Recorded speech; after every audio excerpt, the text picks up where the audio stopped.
Você abrir a sua Bíblia no livro de Zacarias. Pastor, está aqui a minha Bíblia, Zacarias.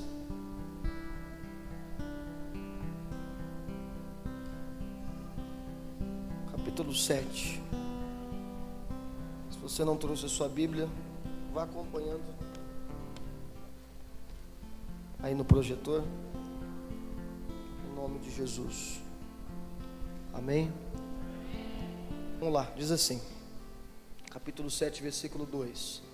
Foi na época em que o povo de Betel enviou Cerezer, Regem-Meleque, com seus filhos, a fim de rogarem ao Senhor, com a seguinte indagação, aos sacerdotes do templo de Deus Todo-Poderoso e aos profetas: devemos lamentar, chorar e jejuar todo quinto mês do ano, lamentando o mês em que o templo foi destruído, como temos feito há décadas?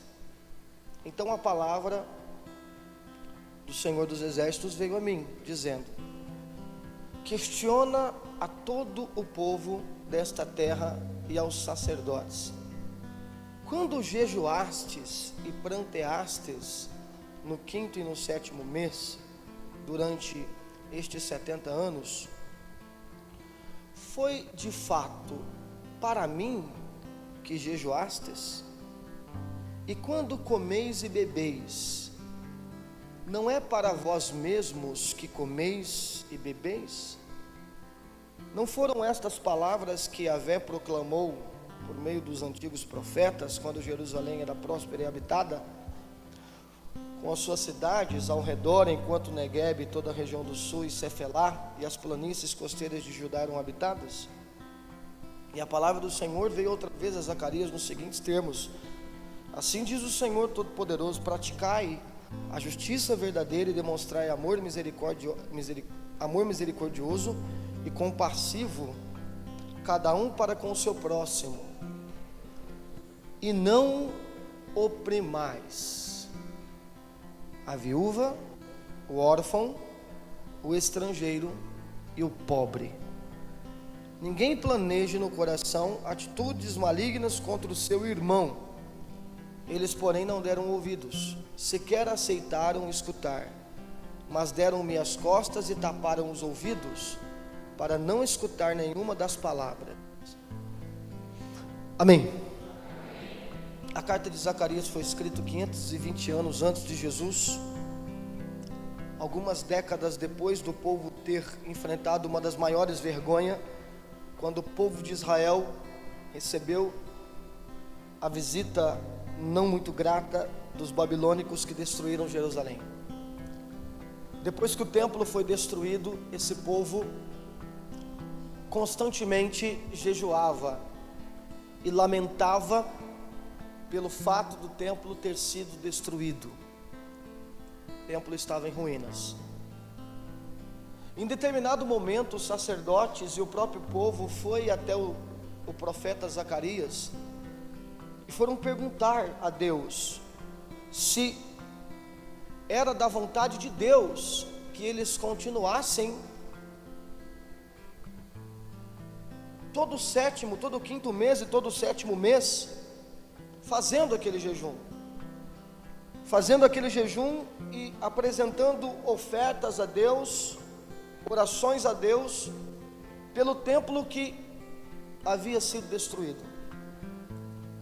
E aí Deus ele vai chamar a atenção do povo, foi o que a gente leu aí no versículo 6, aliás, no versículo 5, né? Questiona o povo se era para jejuar. E aí Deus vai falar, Zacarias, diga para eles assim, questiona eles: quando vocês estão fazendo jejum, para quem vocês estão fazendo jejum? Quando vocês ficam sem comer, por que vocês fazem isso? Quando vocês comem, por que vocês fazem isso? Amém?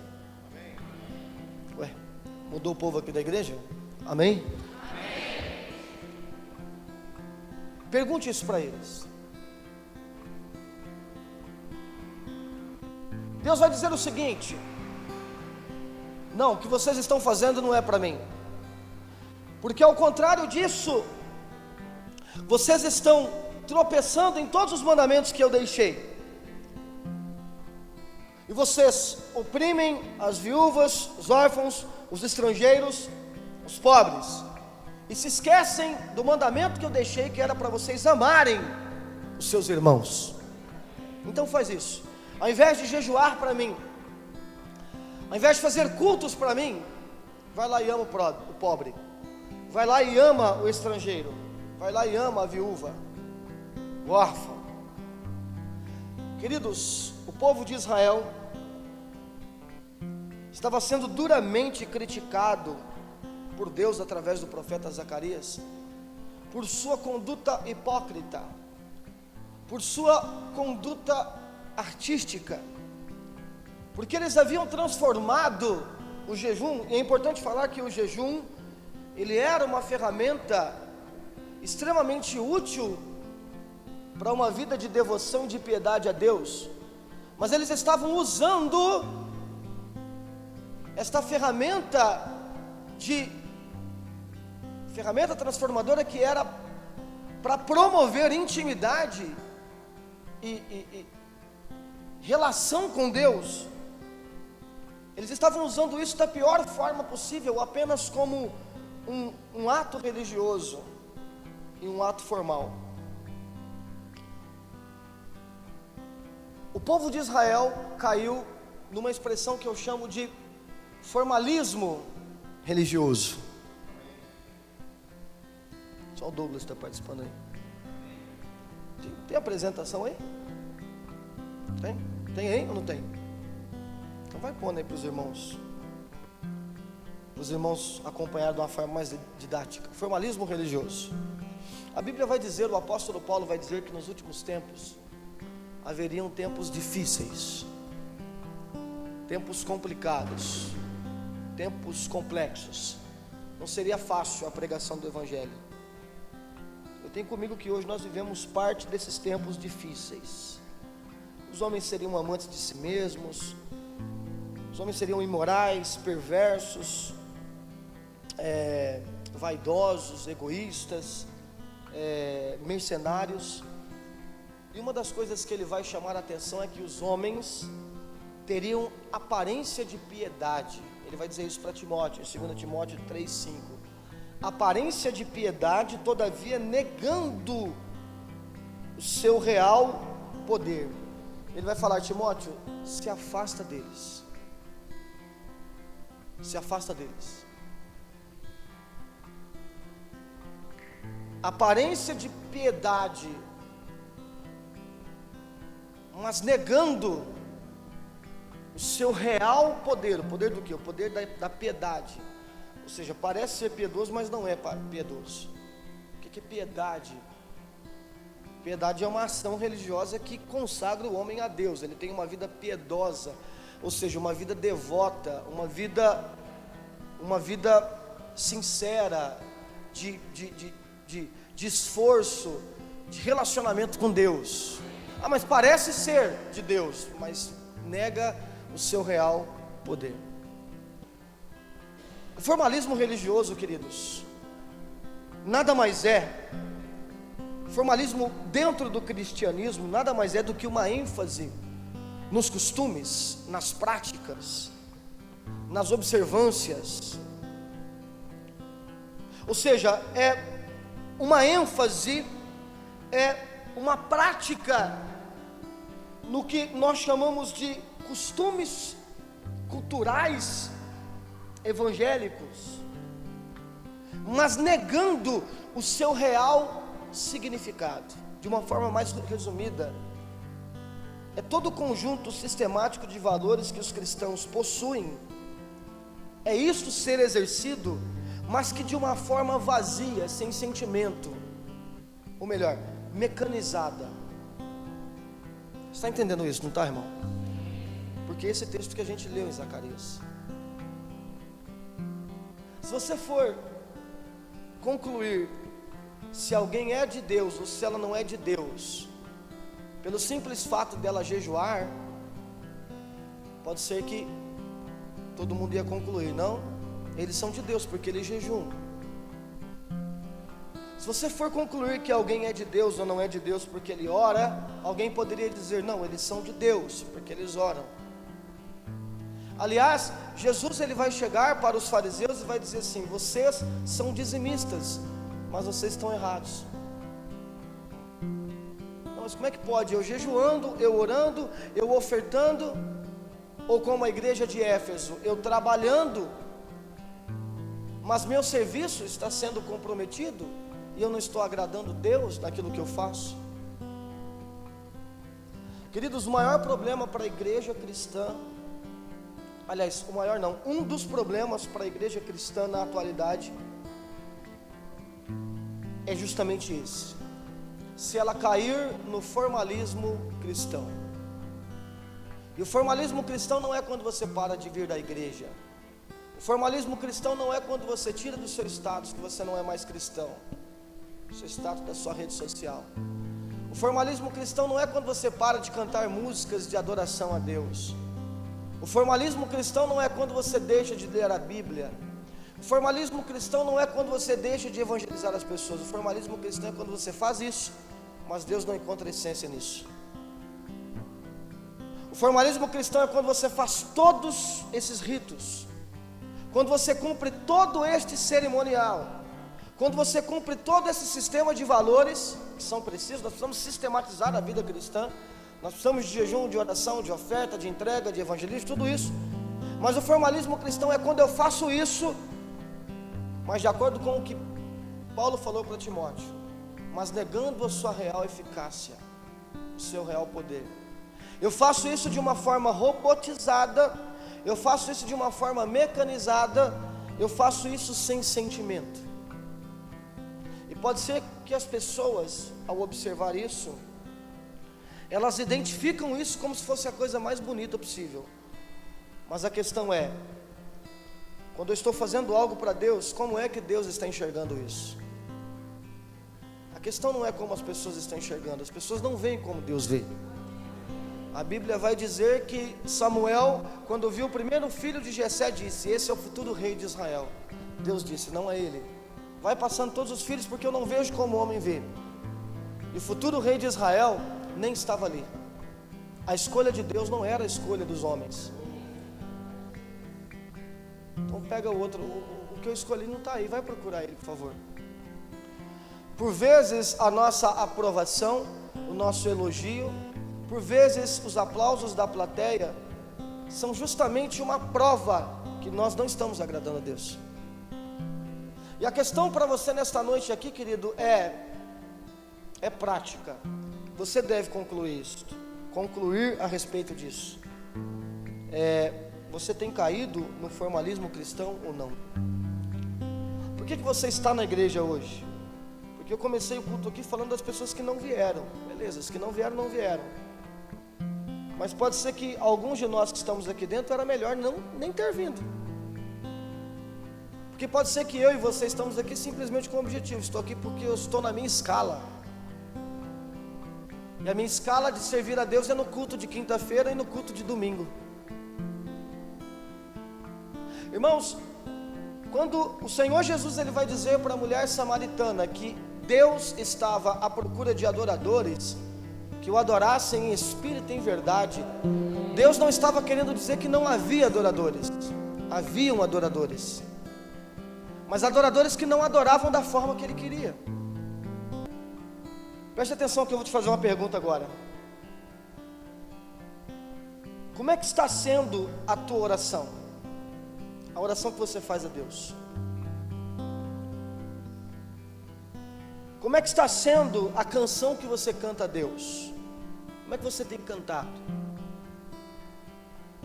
Como é que tem sido o seu trabalho a Deus? Como você tem executado o seu trabalho a Deus? Há alegria naquilo que você faz a Deus? Há espontaneidade naquilo que você faz a Deus? Como é que está sendo o seu relacionamento com o Evangelho? Por que você está aqui? O que te segura aqui? Você está aqui com vontade de ir para onde? Para ir para o mundo? beber, fazer sexo sem compromisso? Está com vontade de fazer o quê? De cair na gandaia? De desviar? O que é que está te segurando aqui? Por que que você está aqui? Por que que você é cristão? Por que que você diz que serve a Deus? Essa é a pergunta. Porque pode ser, querido, que no altar onde deveria existir fogo, consumindo o sacrifício, queimando, só existem cinzas. E eu estou deixando essas cinzas lá. Não, mas eu não parei de levar sacrifício, mas não existe fogo. Queridos, nosso maior desafio hoje não é lidar com os incrédulos, mas o nosso maior desafio hoje é lidar com os desviados. Antes de evangelizar o mundo, nós estamos tendo a dificuldade de evangelizar a igreja. Antes de ganhar as pessoas para Jesus, nós estamos tendo que ter a dificuldade de ganhar as pessoas que já deveriam ser salvas. Eu sou pastor há 3 anos nessa igreja. Eu gasto mais tempo com quem já deveria estar me ajudando do que com quem de fato precisa de ajuda. E assim há muito tempo. Porque sem nós percebermos, nós caímos no formalismo cristão. Continuamos fazendo jejum, continuamos indo na igreja, continuamos cantando músicas, continuamos nos envolvendo em tudo. Só que quando a gente vai perguntar para Deus, e aí Deus, continua ou para? E Ele pergunta para nós, mas é para mim isso que você está fazendo? Porque eu vejo alguém fazendo isso de forma sistemática. Eu vejo alguém fazendo isso de forma robótica. Eu vejo alguém fazendo isso de forma mecânica, sem essência, sem desejo, sem espontaneidade, sem alegria. Querido, quando você diz que não quer fazer a obra de Deus e se sente aliviado por isso, você não está dando uma resposta para o pastor Machado e nem para ninguém desta igreja. Você está dando uma resposta para Deus. O seu problema não é comigo, o seu problema é com Deus. Sabe, queridos, o apóstolo Paulo, ele vai escrever para os irmãos de Gálatas. A carta para Gálatas é uma carta de exortação. É uma carta de alguém que estava preocupado. Preocupado porque Paulo tinha dado para aquele povo um alimento muito sólido, mostrado as verdades do reino, mas aquele povo estava se perdendo. E ele vai dizer assim, Gálatas 4:8: no passado vocês não conheciam a Deus, eram escravos daqueles que por natureza não são deuses. Então ele vai dizer, vocês eram do mundo, vocês eram pagãos. Agora, entretanto, que já conheceis a Deus, ou melhor, sendo conhecidos por Ele, como é que vocês podem pensar em retroceder a esses princípios insignificantes, fracos e pobres, os quais de novo desejais servir? Guardai dias, meses, tempos e anos. Temo que eu talvez tenha ministrado inutilmente para convosco. Olhem para mim. Ele vai dizer, gente, vocês estavam no pecado, no mundo, vocês estavam mal, e aí vocês vieram para o reino e experimentaram as verdades do reino, e como é que vocês podem pensar em retroceder? Como é que vocês podem pensar em voltar e olhar para trás? E agora vocês ficam aí, e agora vocês ficam retrocedendo a princípios insignificantes. A linha mais aceitável, querido, biblística, que se aplica nesse fato aqui histórico, é que os pagãos estavam agora no culto ao Senhor, alinhando rituais judaicos com rituais pagãos. Entende? Então, quando ele vai dizer, vocês guardam tempos, dias, meses e anos, ou seja, eles começaram a guardar as festas judaicas, mas a misturava com alegorias pagãs. E ele vai dizer, parece que vocês não entenderam nada a respeito do reino de Deus. Parece que eu estou ministrando inutilmente para vocês. Irmão, por que a gente vem na igreja e fica ouvindo tanta palavra de Deus? Por que a gente vem na igreja e fica ouvindo tanto sobre tem que vencer o ego, e tem que vencer o pecado, e tem que vencer isso, aquilo outro? Mas será que a ministração não é inútil para mim? É inútil por culpa minha, porque quando eu vou fazer a minha oração, quando eu vou fazer o meu louvor a Deus, quando eu vou praticar o meu ato de piedade, de devoção a Deus, eu faço aquilo no formalismo, faço por fazer. Eu faço aquilo como, não, estou cumprindo aqui tabela. Repare que ele está dizendo, vocês estão guardando as datas da suposta religião judaica. Na verdade vocês estão retrocedendo. E eu ministrei para vocês para quê? Irmãos, a gente começa a entrar no formalismo, e a gente começa a criar um monte de regra. E aí a gente vai criando regra. Mas existe essência naquilo que está acontecendo? Existe? Nunca me esqueço de um culto. Eu estava num culto, estava uma bênção. Aí de repente algumas pessoas começaram a cair no poder, que é um movimento que acontece em supostas reuniões de avivamento. Eu não caí. E aí algumas pessoas começaram a olhar para mim assim, meio que inferiorizando, e disseram, irmão, você não está tão bem assim espiritualmente. Por quê? Porque se eu não cumprir a regra de cair no poder, parece que eu não senti a presença de Deus.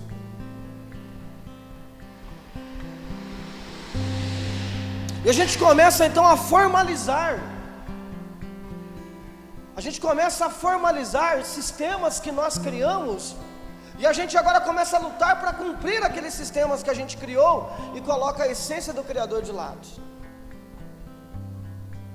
Jesus está fazendo uma pergunta para mim e para você, querido. Será que dentro do seu relacionamento com Ele, na sua prática de evangelho, não existe esse formalismo? Como Paulo está apontando para a igreja, para os irmãos de Gálatas: caros irmãos, rogo-vos que vos torneis parecido a mim, da mesma maneira que eu me tornei semelhante a vós. Em nada me ofendestes. Sabeis que foi por causa de uma enfermidade física que eu vos preguei o evangelho pela primeira vez, e não desprezastes e nem rejeitastes aquilo que no meu corpo era uma tribulação para vós. Ao contrário, me recebestes como se eu fosse um anjo de Deus, como o próprio Cristo Jesus. Ora, onde está aquele vosso júbilo? Porquanto eu mesmo sou testemunha que se fosse possível, vocês teriam arrancado os seus próprios olhos para oferecer a mim. Paulo está dizendo, irmãos, quando eu fui pregar para vocês aí na terra de vocês, eu estava com uma séria enfermidade, e eu fiquei com muita vergonha, com medo de ser um peso para vocês, mas vocês disseram, não, fica tranquilo, Paulo, estamos aqui para te servir. E aí vocês pegaram e me deram remédio, e aí vocês pegaram e se doaram por mim. Se vocês pudessem arrancar um olho para me dar, vocês faziam isso. Onde foi parar essa alegria? Onde é que foi parar essa alegria? Quanto tempo você tem de evangelho, irmão? Quanto tempo você tem de líder? Quanto tempo você tem no ministério? Quanto tempo você tem de relacionamento com Jesus? Olhe para trás. Cadê aquela alegria? Cadê aquele júbilo? Cadê aquela pessoa que dizia assim, é para vender o carro do reino de Deus? Vamos vender agora. É para faltar do quê? Da faculdade? É para quê? Para deixar o cinema de lado? Não, está chovendo muito, então é para ir debaixo de chuva? Vamos embora. Cadê aquela animação? Vou falar a verdade, irmão. Se você tiver o primeiro compromisso que vier na tua cabeça, você não vem na igreja. Primeiro. Tem gente que até torce. Meu Deus, ninguém me ligou para fazer nada hoje, porque eu queria que uma pessoa me ligasse para eu falar, tenha desculpa para não ir na igreja agora. Nós fazemos de tudo para não servir o Senhor. E Paulo está perguntando: onde foi parar essa alegria de vocês? Por que vocês caíram no formalismo? Querido, eu vou ser bem sincero para você nessa noite. Se você está tentando servir a Deus de uma forma formal, então pare. Pelo menos você não engana você, porque a Deus você não está enganando. Ele não está aceitando a tua adoração quando ela é feita de qualquer jeito. Ele não está aceitando o seu trabalho quando ele é feito de qualquer jeito. Jesus não morreu de qualquer jeito por mim e por você. Deus não entregou o que ele tinha de pior para morrer por nós. Ele entregou o que ele tinha de melhor. Ele se doou ao máximo. E ele espera uma resposta minha e sua que esteja à altura daquilo que ele fez. Amém. Pastor, eu estou vivendo um cristianismo formal. Então é hora de nós olharmos para aquilo que a Bíblia fala e corrigir a nós mesmos, enquanto ainda há tempo. Essa forma robótica, essa forma sem espontaneidade, essa forma obrigatória, parece que as pessoas só fazem as coisas se forem obrigadas. Outro dia, algumas pessoas não vieram aqui no culto. Eu perguntei: Pedro, vê lá por que não vim? Porque eu achei que não era para vir, porque ninguém avisou. Tem que avisar para você vir, irmão. Não, eu sou do ministério tal. Não, mas como eu não estava na escala, eu não atendi ninguém. Você não é um voluntário do reino, você não tem prazer em fazer isso. Então alguém tem que falar: vai lá e faça. Deus não está querendo isso. Já parou para prestar atenção que a gente vive uma época chamada época da graça? É isso. A graça é oferecida, eu vou lá e aceito ela. Não é um amor imposto, que ele impôs: você vai me amar. Ele está esperando que eu simplesmente abra a porta, que eu permita, que eu deixe. Mas nós continuamos com todo tipo de observância, com todo rito, com todo o sistema que a religião nos ensinou. Quando você está fazendo suas orações, querido, você está fazendo aquilo para Deus mesmo, ou aquilo virou só um método robótico que você faz? A alegria, a espontaneidade, a júbilo, é o que Paulo está perguntando. E ele vai dizer: será possível que me tornei vosso inimigo apenas por declarar a verdade? Não é? A palavra está muito boa, irmão, enquanto ela não me exorta, porque aí quando ela me exorta eu fecho a cara, porque agora é comigo. É gostoso a gente ver os outros tomando bronca, né? Mas quando é você que toma, você não gosta. Paulo está dizendo: irmãos, vocês não estão entendendo que eu estou falando isso para vocês? Porque eu não quero quebrar o relacionamento que há entre nós. Então quando eu estou dizendo isso, não é porque eu sou seu inimigo, é porque eu sou seu amigo. Você precisa parar com essa ideia, irmão, de achar que a palavra de Deus está sendo inimiga sua quando ela te confronta, quando ela fala coisas que você não gosta. As pessoas param de ir na igreja porque supostamente elas estão ouvindo coisas que estão afrontando. De repente aquilo que está me afrontando é aquilo que está do meu lado, é aquilo que está me favorecendo, é aquilo que está me ajudando. Nós procuramos pessoas que apenas massageiem o nosso ego, que apenas nos agrade. Não, vamos fazer alguma coisa para agradar esse irmão, para ele ficar aqui. Mas de repente o que ele precisa para ser curado não é ser agradado, mas é ser confrontado. E aí você vai tratar, quando Deus está usando alguém para confrontar, como se fosse inimigo, porque pode ser que aquilo que nós caracterizamos como inimigo seja atitude de Deus, mover de Deus. Eu estou dizendo: vocês se tornaram meu inimigo porque eu disse a verdade? Meus amados, não vamos tratar por inimiga essa palavra que tem por objetivo alinhar o nosso desejo em conformidade com o desejo de Deus. Aqueles que se mostram fazendo tanto esforço para vos agradar, não agem com boas intenções. mas o seu real propósito é vos isolar, a fim de que sejais constrangidos a demonstrar vosso cuidado para com eles. É muito bom que sejais sempre zelosos do bem, e não apenas quando estou presente. Meus filhos amados, novamente estou sofrendo com dores de parto por vossa causa, até que Jesus Cristo seja formado em vós. Olha o que Paulo está dizendo. Eu sei que vocês estão ajudando, só que vocês estão ajudando outras pessoas. Vocês estão ajudando outras pessoas porque elas te agradam. E como eu parei de agradar vocês, vocês estão me tratando como se fosse inimigo. Tem gente que sai da igreja aqui, sabe por quê, irmão? Porque vai para outra igreja para ter uma oportunidade. Uma oportunidade para pregar, para tocar, para cantar, para fazer qualquer coisa, porque as pessoas querem fazer. Então quer dizer que o que te prende aqui não é Jesus, não é o nosso relacionamento, não é a palavra que você está ouvindo. O que te prende aqui é se você faz o que você gosta ou o que você não gosta. Jesus não te chamou para você vir aqui cumprir um formalismo. Fiz meu culto e vou embora. Participei da minha escala e vou embora. Se você quiser continuar aqui, querido, você vai ter que se libertar desse formalismo. O nosso relacionamento tem que ser espontâneo, tem que ser por alegria. Nós vamos resgatar o coração de uma igreja genuína, que quando chover ela não vai ter problema de ir para a igreja. Por quê? Porque ela, inclusive, de preferência, ela vai querer servir a Deus numa igreja que não tenha teto. Porque se você não consegue servir a Jesus quando chove, imagina quando alguém bater na porta e falar assim: quem é o crente que eu vou matar ele? Porque a perseguição chegou para a igreja. Você fala tanto que está se preparando para a perseguição, irmão. Você não vem nem na igreja quando chove.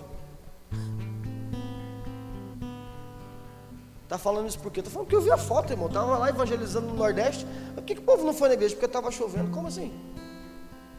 Como é que a gente vai mandar o cara aqui para o Nordeste então?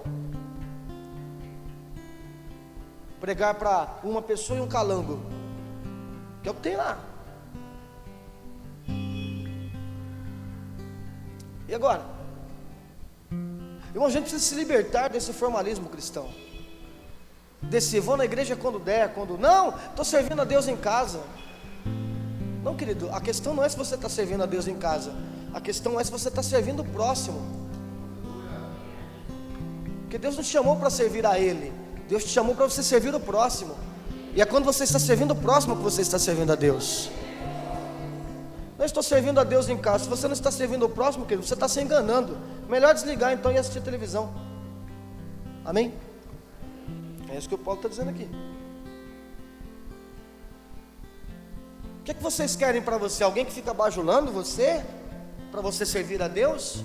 É isso que vocês esperam, irmão? Não, para mim estar firme com Deus. Quantas são as pessoas que reclamam isso aqui na igreja de mim? Não, eu parei de ir na igreja, o pastor nem veio aqui. Outro dia o irmão veio falar para mim: não, porque o Senhor é um pastor que usa o cajado para exortar, mas não puxa o cajado para puxar para perto. Eu falei: mas como assim você fala, irmão? Não, porque o Senhor não me procura tem tanto tempo. Eu falei: é porque eu estava doente, irmão, com suspeita de estar com câncer, com um caroço nas costas. Ah, eu nem sabia, como é que o Senhor não me falou? Pois é, ou seja, por causa da minha enfermidade, eu tenho que lembrar você que eu estou doente para você orar por mim. Que você é alguém que, para você estar bem com Deus, tem que ter alguém. Irmão, como é que você está? Não que relacionamento não seja bom, irmão. Não que relacionamento não seja preciso. Mas no tocante ao meu relacionamento com Deus, não há formalismo. Ele não pode ser mediado por aquilo que acontece com as pessoas na igreja. Não, estou muito chateado com o que aconteceu com a irmã tal, por isso eu estou saindo. Você nunca serviu a Deus, irmão, vou falar a verdade. Você está servindo os homens. Não, eu estou muito fraco, eu não sei o que está acontecendo. Está fraco por quê, irmão? Como assim está fraco? Nós precisamos, queridos, corrigir a nós mesmos, analisarmos o nosso interior e ver se esse formalismo está batendo a porta do meu coração, ou pode ser que ele já entrou faz tempo. Mas se ele entrou, há uma boa notícia: a gente pode usar a palavra de Deus como ferramenta para a gente tirar e voltar ao primeiro amor. Quando Deus falou para a igreja de Éfeso: volta ao primeiro amor, Deus estava indicando que havia possibilidade deles serem aquilo que um dia eles foram. Não, acho que nunca mais eu vou ser uma pessoa de Deus. Como não? Deus não vai mandar você voltar ao primeiro amor se Ele não achar que há possibilidade de você voltar ao primeiro amor. Amém? Eu bem que gostaria de estar pessoalmente com vocês e mudar o tom do meu discurso, pois eu estou atônito em relação ao vosso comportamento. Entenda bem, querido, às vezes o discurso duro, ele é proporcionado por Deus, porque Ele está preocupado com o que está acontecendo com a gente. Olha para mim aqui. Se meu filho estiver usando cocaína ali na esquina, eu não vou ficar, ai filho, não usa não, eu vou dar um grito, filho, para! Eu não quero. A nossa sociedade hoje enxerga um monte de coisa errada, mas ela está sendo doutrinada a fazer o quê? Não ame, respeite ele, deixa ele. Qual é o pai que não ama o filho? E vai gritar quando ele souber que o filho está fazendo algo de errado. E é isso que Paulo estava fazendo. E é isso que a palavra de Deus tem feito constantemente com a gente aqui na igreja, a fim que a gente desperte essa falta de alegria, essa falta de essência. Esse formalismo cristão entra com um forte esfriamento no coração das pessoas e provoca culpa ao invés de amor. Aí o camarada começa a se sentir culpado. Eu não me acho digno de estar aqui na igreja orando. Olha para mim. Qual foi o dia que para receber a graça de Deus você leu na Bíblia que você teria que ser digno? Você leu onde na Bíblia isso? Pelo contrário, a Bíblia vai dizer que são os pecadores que são dignos desse amor. Aí esse sistema cheio de liturgias, de regras, cheio de rituais, eles vão impondo culpa.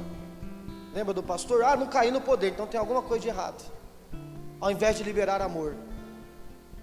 Aí Satanás começa a colocar culpa no seu coração. Não, você não pode fazer isso, você não pode fazer aquilo, você não pode fazer isso. E ele vai restringindo a ação do Espírito Santo na minha vida.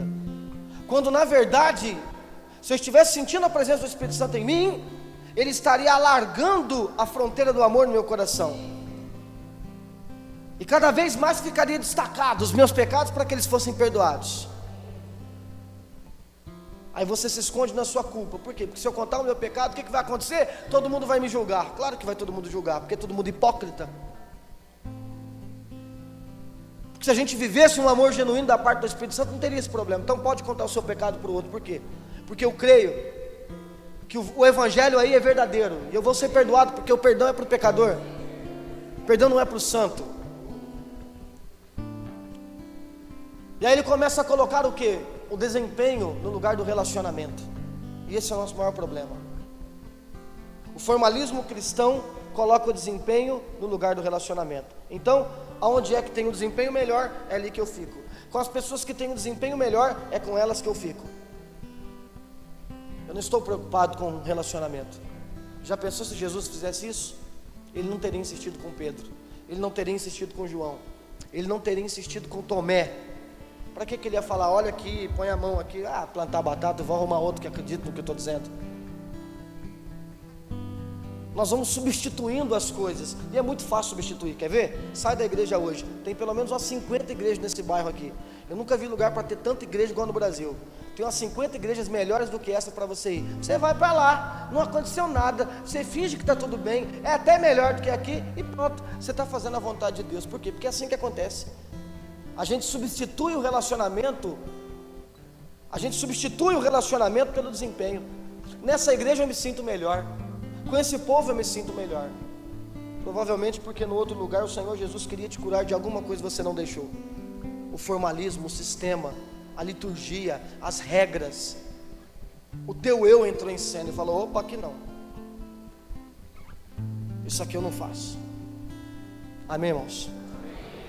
O individualismo ao invés da solidariedade, ou seja, eu faço as coisas quando eu estou bem. Pastor, eu não estou em condições de cumprir o meu ministério, por isso eu vou parar. Pergunta para mim, Jesus estava em condições de cumprir o ministério e lavar os pés dos discípulos? No outro dia ele ia morrer, filho. Se você soubesse que fosse morrer amanhã, a última coisa que você iria fazer hoje era servir alguém. Eu vou morrer amanhã, mas deixa eu servir meus irmãos hoje.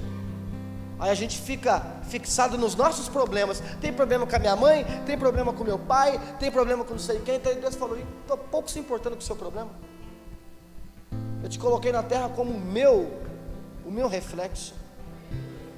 Eu quero que você reflita a minha glória e pare de ficar se preocupando com os seus problemas. Não, porque eu preciso estar muito bem Quando eu estiver muito bem, aí eu vou me preocupar com os outros. Nós somos individualistas, irmãos. E esse formalismo cristão, ele implanta em nós um individualismo, ao invés do altruísmo, da solidariedade. Então para que eu vou estar aqui servindo vocês, sendo que eu não estou bem? Aí eu estava assistindo a ministração do pastor Delto, lá do Ministério Restaurar em Bauru, e ele fez a pergunta: quantas vezes você deixou de vir na igreja, porque hoje eu não estou bem, então eu não vou na igreja? E ele disse: eu perdi minha filha ontem.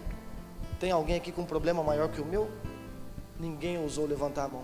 E ele disse: eu estou aqui pregando para vocês.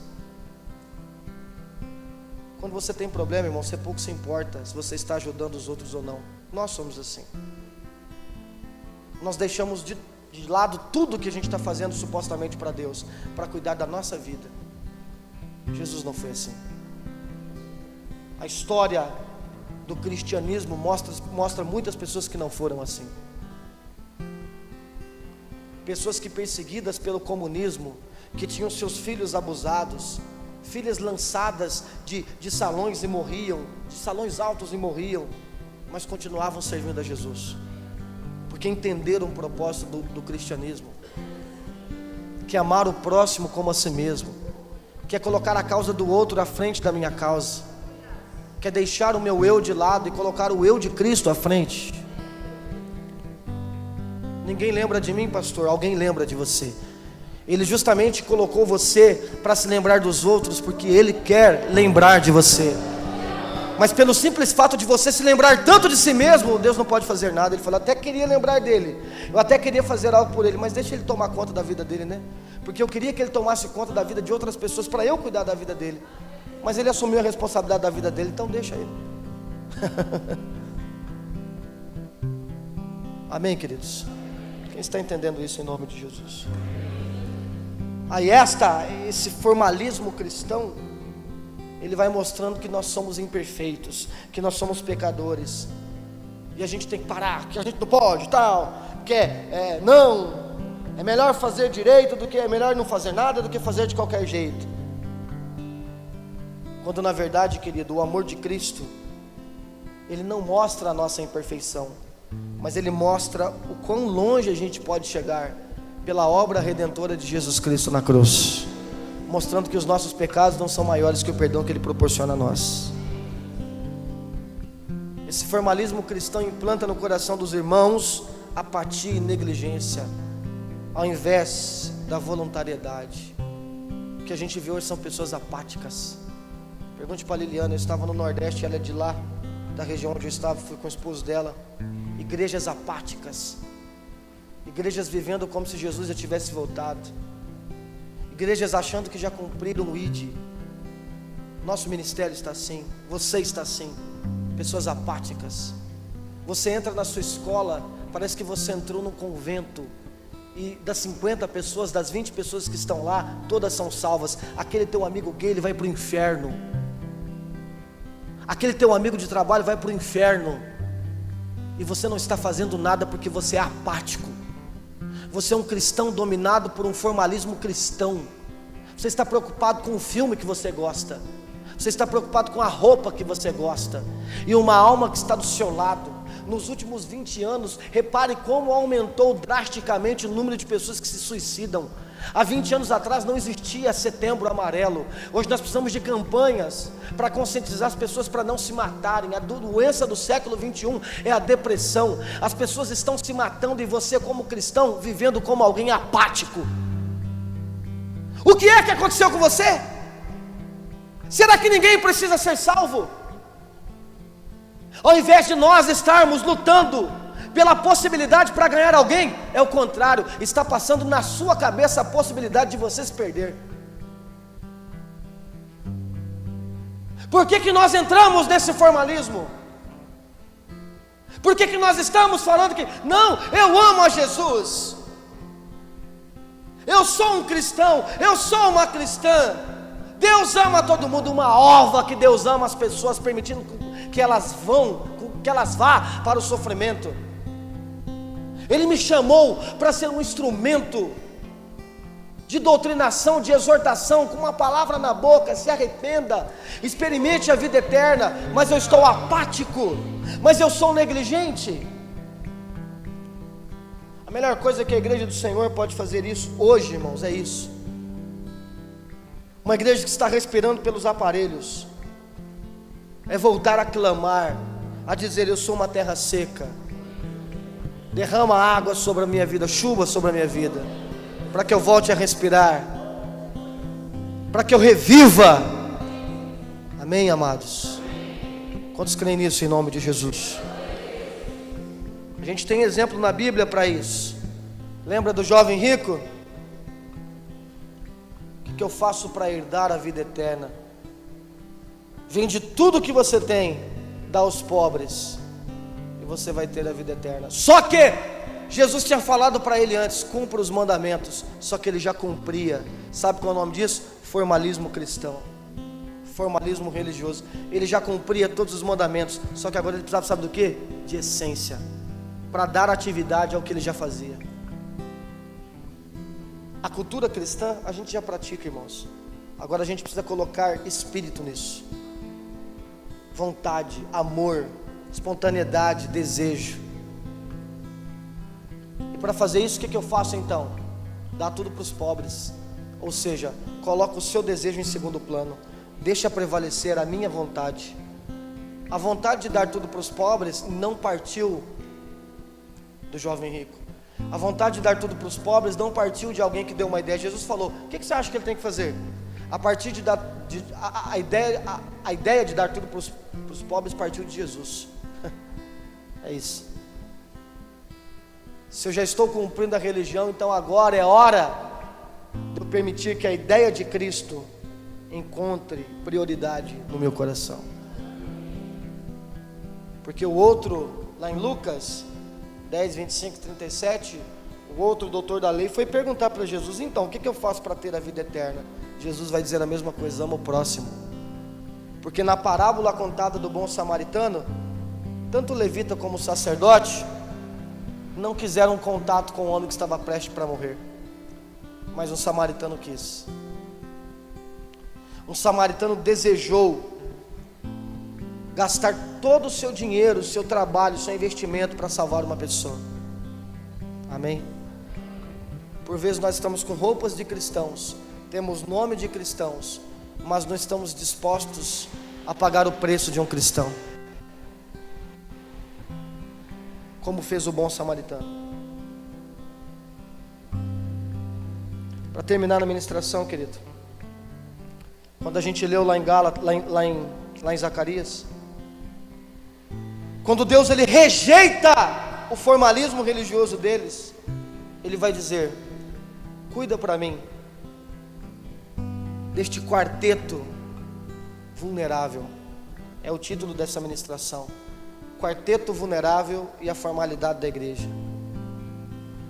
Cuida desse quarteto vulnerável. E esse quarteto vulnerável são as viúvas, órfãos, os pobres e os estrangeiros. O apóstolo Tiago vai dizer no capítulo 1, no versículo 27 de Tiago: a religião que Deus nosso Pai aceita como sincera e imaculada é esta: cuidar dos órfãos e das viúvas em suas dificuldades, e especialmente não se deixar corromper pelo quê? Pelas filosofias mundanas.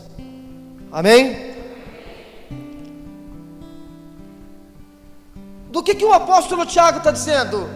O apóstolo Tiago está dizendo, do versículo 19 até o versículo 27, como viver a palavra de Deus. E ele vai dizer: olha, você não pode, você tem que tomar cuidado com o que você fala. A tua fala não pode ser carregada de ódio, a tua fala tem que ser carregada de amor. Você tem que ser um praticante da palavra. Você não pode só ouvir, você tem que praticar. Aí ele vai dizer: se alguém fala que é religioso, mas a palavra dele não condiz com o cristianismo que ele fala, sua espiritualidade não tem valor nenhum. Aí ele vai dizer: porque a verdadeira religião é cuidar de órfãos e de viúvas. O que tem a ver? Parece que é um texto que está fora do contexto. Ele está querendo dizer, você ouve muita palavra, só que chega uma hora que você tem que transformar a sua palavra, a sua religião, numa ação. É isso que está dizendo Zacarias. Continua, não continua fazendo o jejum. Falou, faz jejum sim, só que transforma o jejum de vocês no cuidado. Transforma a religião de vocês, que agora é uma mera encenação, numa realidade. Vamos tirar ela do campo da ficção e levar ela para o campo da realidade. Irmãos, é isso que o Senhor Jesus está falando com a gente. Vamos tirar o nosso cristianismo do campo da encenação, da adoração, do louvor. Vamos levar ela para o campo da realidade, para o campo onde as nossas palavras vão ser carregadas de atitudes. É isso que ele está dizendo. Você vai cuidar das viúvas, você vai cuidar dos órfãos, e não vai se contaminar com as filosofias desse mundo.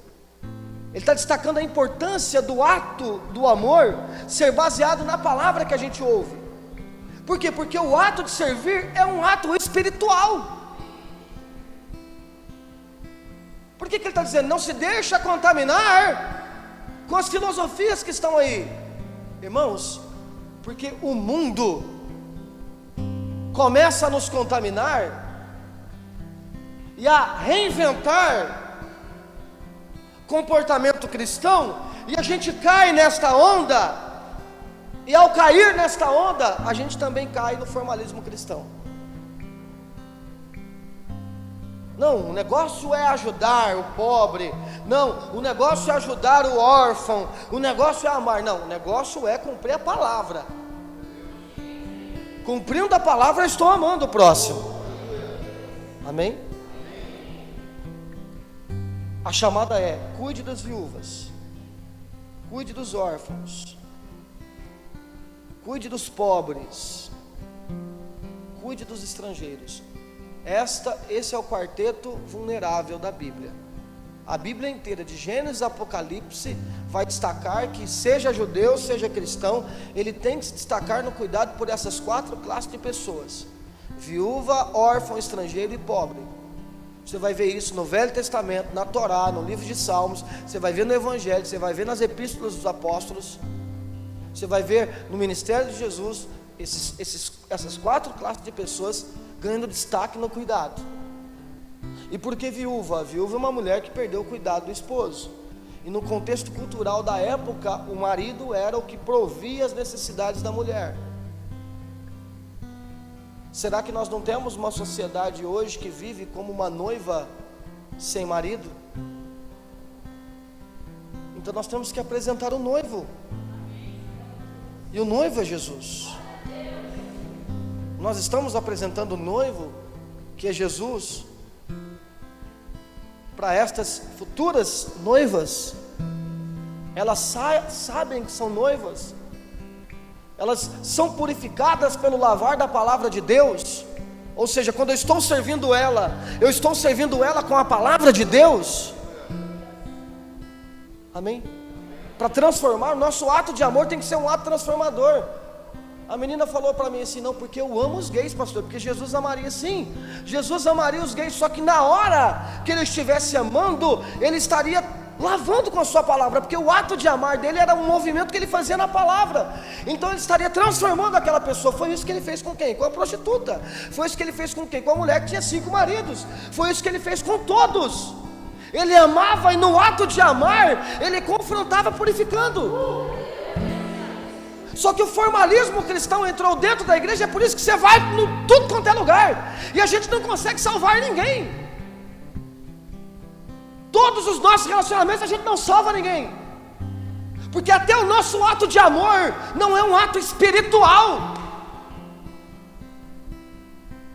O nosso ato de amor é nada mais que um prolongamento da espiritualidade que está dentro de mim, que é uma promoção da palavra de Deus.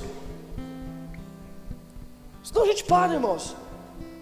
Se for para só dar cesta básica, para amar, então não, então tira o evangelho de lado. É só uma caridade aí como o mundo faz. Eu não quero transformar um gay em hétero. Eu não quero transformar um maconheiro em alguém que não usa mais maconha. Eu não quero transformar um cara que é todo tatuado e colocar um terno nele. Eu quero transformar um homem pecador num homem salvo, irmão. Essa é a minha atitude como cristão. Amém? A palavra de Deus, o amor de Deus vai entrar em ação na vida dessa pessoa. Eu estou conseguindo fazer isso? Não sei, porque se eu estiver vivendo um formalismo cristão, não. Porque a minha religião não se enquadra em cuidar das viúvas, dos órfãos, dos pobres. Só que o apóstolo Paulo ele vai destacar, a gente vai usar agora aqui o fator econômico, o fator social da época, para ver qual era o princípio aplicado por Paulo, para que Timóteo pudesse dar dinheiro para uma viúva, porque eles tinham que cuidar das viúvas. Mas ele vai dizer assim, ó, você vai cuidar da viúva só que desse jeito, olha só, as mulheres idosas, como as mães jovens, como irmãs, com toda a pureza, tratai com toda atenção as viúvas, que de fato são necessitadas de ajudas. Opa, ele está querendo dizer, tem viúva que não precisa de ajuda, então você não vai ajudar ela. Vamos continuar. Todavia, se alguma viúva tiver filhos ou netos, que estes aprendam primeiramente a colocar a sua religião em prática, zelando por sua própria família e retribuindo os bens recebidos de seus pais e seus avós, pois isso é agradável diante de Deus. Ele está dizendo assim, então se essa viúva tem um monte de filhos, você vai falar para os filhos dela, olha, você tem que colocar os seus bens diante de Deus, você tem que ajudar a sua avó. Vai lá e cuida dela. A igreja não vai cuidar dessa mulher não, porque os netos têm muitos bens, então os netos que vão cuidar. Continue. A viúva realmente necessitada e sem amparo espera em Deus e persevera noite e dia em orações e súplicas. No entanto, a que somente busca prazeres embora esteja viva, na realidade está morta. Ordena esses procedimentos para que elas sejam irrepreensíveis. Então ele está dizendo, então, a viúva que realmente é viúva, irrepreensível, ela se enquadra no quadro de alguém que vai ser ajudada. Se tem alguma que só quer buscar prazer, considera ela como alguém que é pagão. Contudo, se alguém não cuida dos seus, principalmente da sua família, então tem negado a sua fé. A gente conhece isso aqui. Vai lá, 9. Portanto, deve ser escrita na relação das viúvas apenas aquelas que contam com mais de 70 anos e que tenham sido esposa de um marido só. Então ele está dizendo, então tem que ser uma senhora de idade. Uma senhora de idade e tem ter sido fiel ao seu marido, cujas boas obras possam lhe servir de bom testemunho, tais como se criou filhos, se exerceu hospitalidade, se lavou humildemente os pés dos santos e socorreu os atribulados e se praticou todo tipo de boa obra. Mas não inclua viúvas mais jovens, pois quando as paixões sensuais as afastam de Cristo, elas querem se casar, e por violar o primeiro compromisso de fé, tornam-se condenáveis. Mais do que isso, aprende também a ser desleixadas em relação ao trabalho, perambulando de casa em casa, e não somente dadas ao ócio, mas também fofoqueiras indiscretas, comentando assuntos que não lhe dizem respeito. Então ele diz, aquela senhora irrepreensível, que lavou os pés dos santos, que foi hospitaleira, que ajudou, nós temos que ajudar ela. Agora aquela viúva nova, que quer arrumar marido, que quer sair por aí, que quer fazer festa e quer... Não, ela não vai ter ajuda não. Pastor, a gente não aprende que a gente tem que amar todo mundo e tem que ajudar todo mundo? O princípio aplicado pelo apóstolo Paulo aqui, querido, era cultural, era socioeconômico para a sua época, mas traz um princípio a ser aplicado por nós também. Amém, queridos? E a primeira coisa que o apóstolo Paulo está destacando aqui, por exemplo, ele vai dizer no versículo 16: as viúvas realmente desamparadas são as que devem receber a ministração desse auxílio por parte da igreja. O que ele está querendo dizer? Ele está querendo dizer assim, gente, vocês não podem ajudar a pessoa errada. E pode ser que nós estamos gastando tempo ajudando a pessoa errada. Quando a gente traz isso para nós, irmãos, será que a gente não gasta mais tempo? Será que a gente não gasta mais tempo ajudando quem não precisava ser ajudado? Será que a gente não gasta? Quando você olha para a política no Brasil, por exemplo, eu vi uma notícia que aquele Bolsa Família tem mais de 2 bilhões por mês do dinheiro do cofre público que escoa, 2 bilhões por mês, que vai para pessoas que não precisam de ajuda. 2 bilhões dá para fazer bastante coisa, hein? Dá para equipar um hospital por mês. A gente faz a mesma coisa dentro da igreja. A gente vive um formalismo cristão, perde o senso de amor, aquele instrumento balizador, aquele olhar crítico, que nos coloca numa condição de ajudar o necessitado realmente. A gente perde isso, aí a gente gasta tempo, irmãos, com coisas que não vai nos levar para lugar nenhum.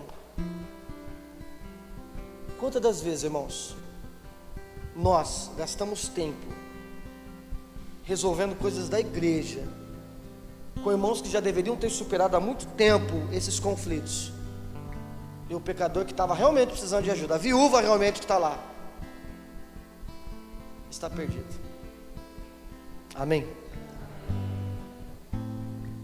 É para eu olhar para mim mesmo e falar: será que eu não sou essa pessoa?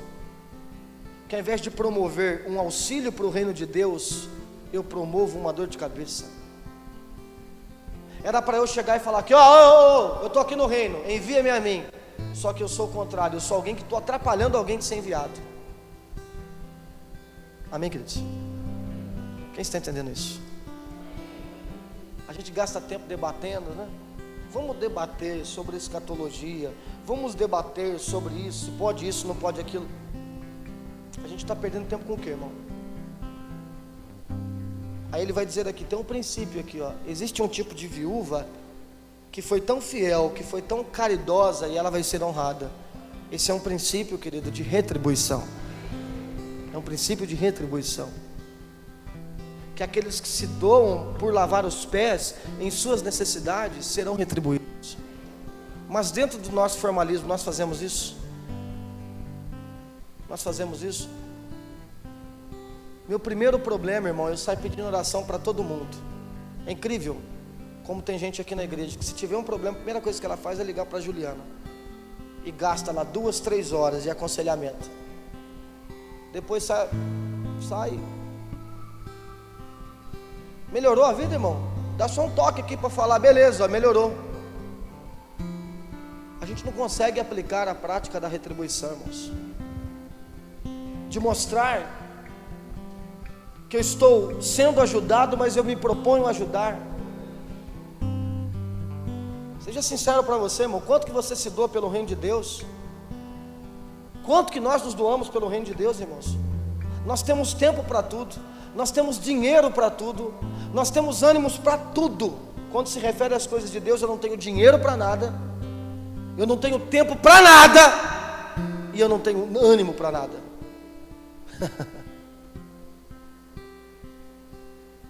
É hora de nós olharmos para nós e falar: Deus, me ensina a cuidar das viúvas, dos órfãos, dos pobres. O apóstolo Paulo vai dizer o seguinte em 2 Coríntios, capítulo 4, versículo 14. 1 Coríntios, irmãos.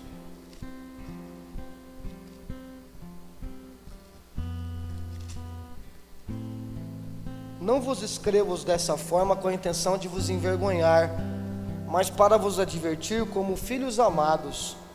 Pois ainda que tenhais 10.000 tutores em Cristo, não terias entretanto muitos pais, porquanto em Cristo Jesus eu mesmo gerei por intermédio do Evangelho. Sendo assim, suplico-vos que sejais meus imitadores, Por esse motivo vos estou enviando também meu filho Timóteo, amado, fiel do Senhor, o qual trará lembrança do modo de como vivo em Cristo, em conformidade com o ensino por toda parte, em todas as igrejas. E alguns de vós se tornaram arrogantes, como se não fosse mais visitar vocês. Contudo, em breve irei visitar-vos, e o Senhor permitir, então saberei apenas o que estão falando, e soberbos, mas também o poder que eles realmente têm, porque o reino de Deus não se consiste em palavras, mas de poder. Ou o que preferis? Devo visitar-vos com a vara da disciplina, com amor ou com o espírito de mansidão?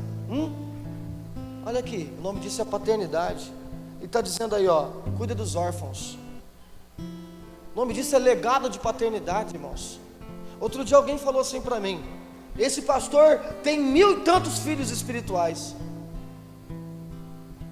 Eu falei, não, ele não tem 1000 filhos espirituais, nunca. Ele pode ter na formalidade cristã, no papel. Eu não consigo ter 1000 filhos. Eu consigo ter 2 filhos.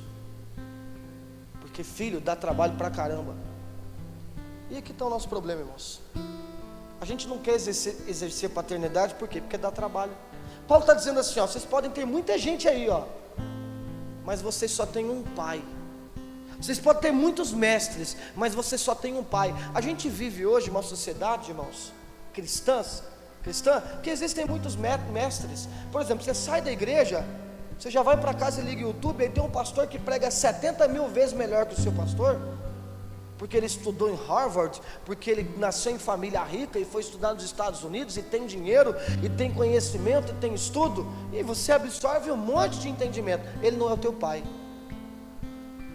Teu pai é aquele que está do seu lado e te corrige você na sua nudez, que tira você do formalismo, que fala, não fica disfarçando aí, fingindo que você é crente, não, porque eu sei do seu pecado, eu sei das suas mentiras, eu sei o que você está fazendo. E a gente quer fugir disso. A gente quer fugir desta ideia das pessoas nos exortar nos nossos erros, nas nossas faltas. Eu preciso de um mestre. Por quê? Porque o mestre tem um acompanhamento meio de longe, né? Ele falou, pai é um só. E nós, como cristãos, aderimos isso para nós de forma ativa e passiva ou não? Na forma passiva, permitindo com que alguém exerça o legado de paternidade a mim. Ou quando alguém vai exercer, eu fecho o bico, né? Para mim, eu já sou pai. E na forma ativa, eu tenho feito isso com alguém? Tem dado trabalho para você ganhar alguém para Jesus, irmão? Eu não, pastor. Claro, você não está ganhando ninguém. Tenta ganhar uma pessoa para Jesus, para você ver o trabalho que não vai dar. Mas a gente tem aceitado esse desafio? Está sendo trabalhoso aqui, mas eu estou ali. Eu estou mandando o Timóteo para lembrar vocês do jeito que eu vivo aqui, porque eu vi que alguns de vós ficaram orgulhosos. Porque é assim que a gente faz. É assim que a gente faz. Quando Paulo está do lado, a gente vai aprendendo com ele, amém. Quando ele sai, todo mundo vira orgulhoso. Vou mandar o Timóteo para lembrar vocês do jeito que eu vivo. Irmãos, quando a gente cai no desastre do formalismo cristão, a primeira coisa que cresce em nós é a arrogância. Eu já sei, eu já faço. Não, porque eu faço assim, eu faço aquilo outro, eu faço. O filho que de fato se comporta como filho diante do pai, sempre está aprendendo com o pai. Sempre vê no pai uma voz de experiência. Nós estamos assim, permitindo com que o Senhor Jesus sempre use alguém para trabalhar de forma paterna a nossa vida, para que a gente aprenda. Ou eu já cheguei num estágio que não, agora ninguém precisa mais me ensinar nada, porque eu já aprendi tudo. Pode ser que aí a gente começou a nossa queda, quando nós começamos a falar que sabíamos demais. A Bíblia vai dizer que aquele que julga saber muito tem que se considerar como se não soubesse nada. Amém, queridos?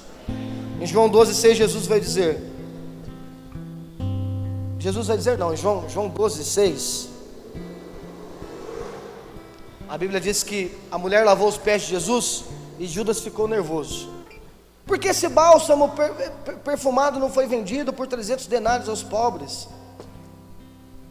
Ele não disse isso por se importar com os pobres, mas porque era ladrão, sendo responsável pela bolsa de dinheiro.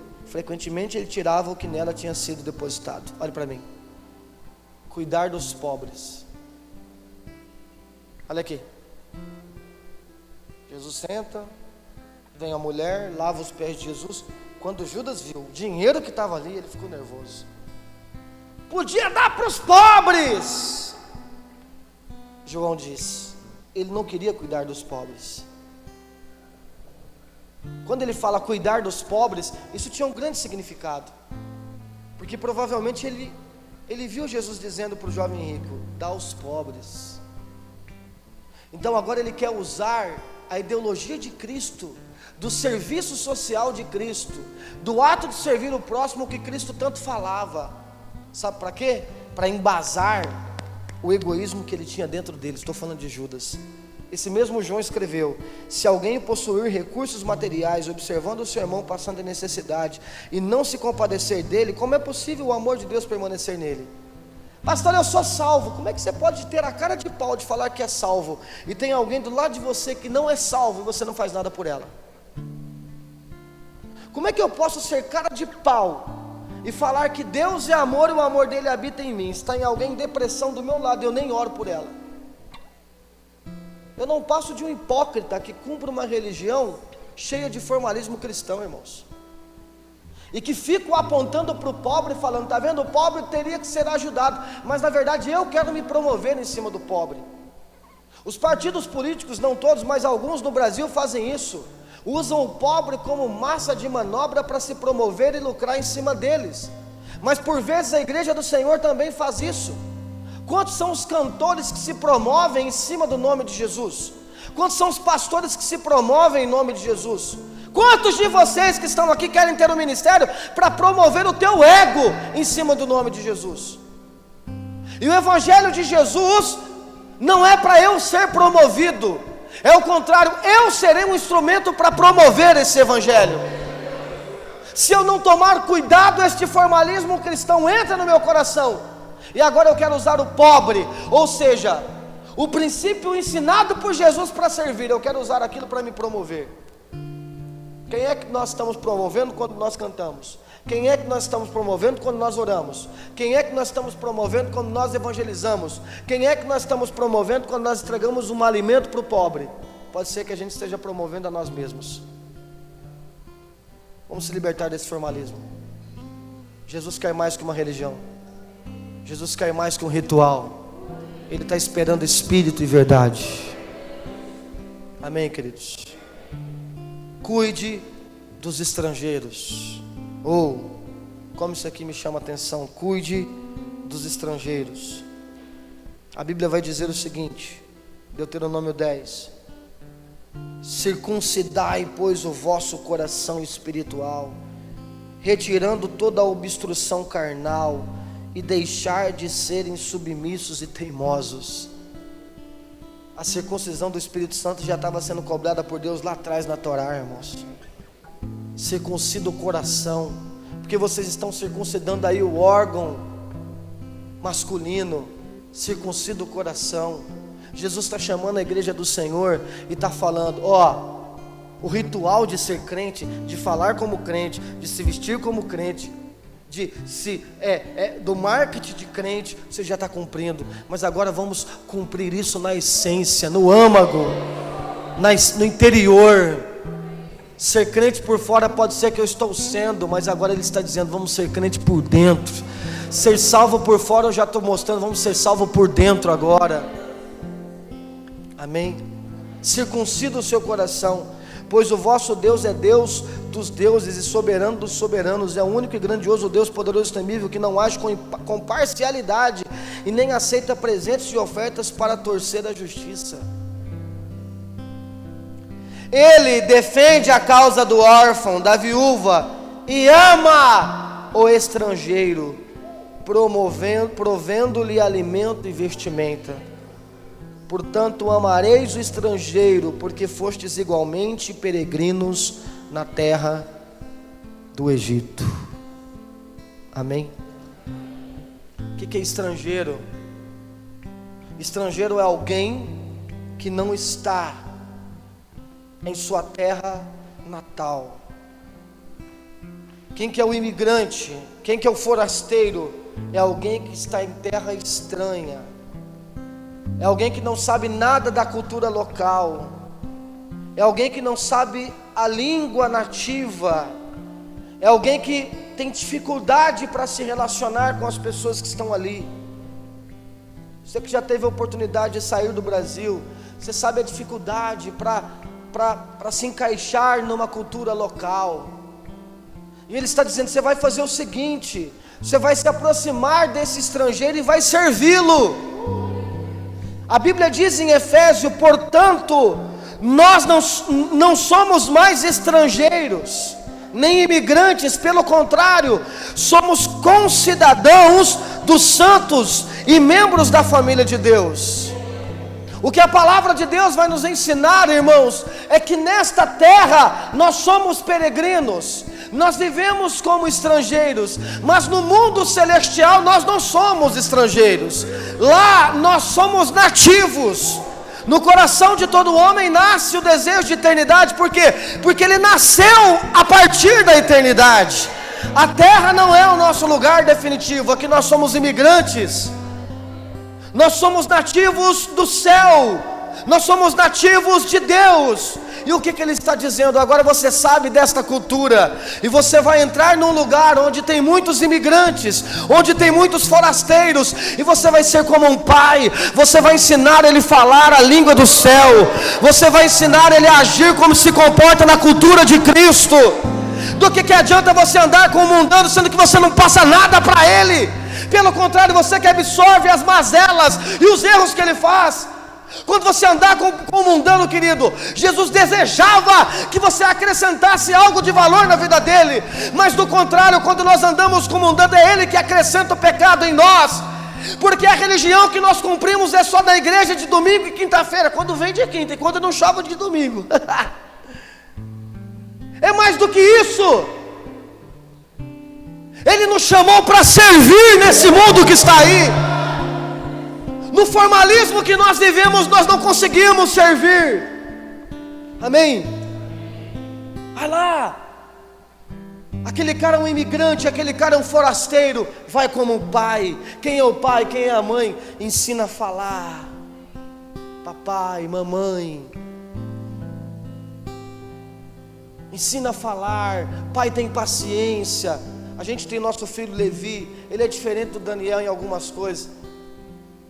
Daniel era bem paradinho, o Levi já é espoleta, já quer escalar tudo. Mas o Daniel já na época dele já falava tudo, já falava Itaquaquecetuba com 1 ano de idade já. O Levi já não consegue falar e a gente fica ali com paciência falando, ensinando. Aí vai o crentão, cheio de formalismo. Aí chega lá no meio do ímpio, onde ninguém sabe bolhufas da palavra, e ele quer derramar todo o conhecimento para mostrar que ele é intelectual. Vai servir para que isso, irmão? Vai lá e só fala: Jesus te ama, me dá um abraço aqui, deixa eu te ouvir. É isso. A gente quer pregar. Pastor, quando vai ter o próximo evento aí para eu pregar, para eu mostrar para os irmãos aqui que eu sei pregar? Vai lá na favela mostrar para os irmãos lá que você sabe pregar. O que eu tenho que pregar lá? Prega que Jesus ama eles. Ensina o beabá. Ensina. Nós precisamos disso, irmãos.